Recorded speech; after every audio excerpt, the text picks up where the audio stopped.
Diyos, maliban sa iyo. Sa langit at sa lupa'y walang katulad ko. Kaya pinupuri ka ng naabunan ng bansa. At sa oras nito, Panginoon, tungayan mo po ang aming paglapit at huwag ang aming pagkakasala sa pagkakarami kami niya. At dalangin namin sa oras na ito na ikaw at tanging ikaw lamang po maghari sa aming buong katauhan. Mula ulog ang talampakan, buto-tugot naman.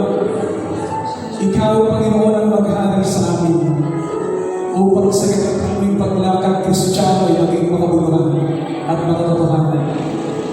Hayaan mo sa ika-30 taong anibersaryo sa lugar na ito ay patuloy naming mahinayaan ang iyong kabutihan at kinagalaan sa mga bawat isa. At dalangin namin na tumawag ka. Please, Lord, tumawag ka ng maraming kaluluwa na pagpapalain ngayong hapon.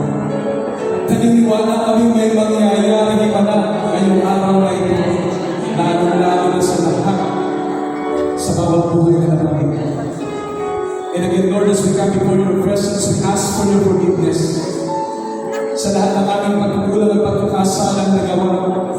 Ito man may mga kasalanan sinasadyang gawin mo, hindi sinasadya.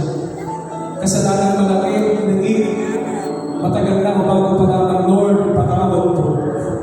Sa gayon kami maging karapat-dapat na maglingkod sa inyo.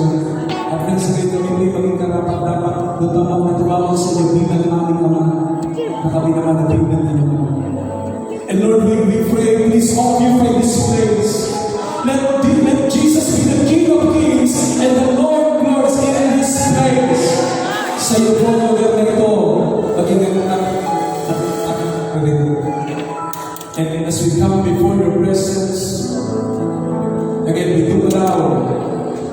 do allow the Holy Spirit, the first Son of the Trinity, to take charge, to control as our Master is.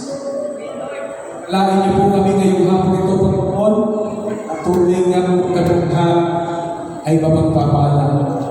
At ikaw ang Diyos na buhay, naman ngayon at mapagpapagkailan pa mo. Ito po ang aming sabang dalangin palagi sa tamang pangalan lamang po ng aming Panginoon sa Kristo na naghahari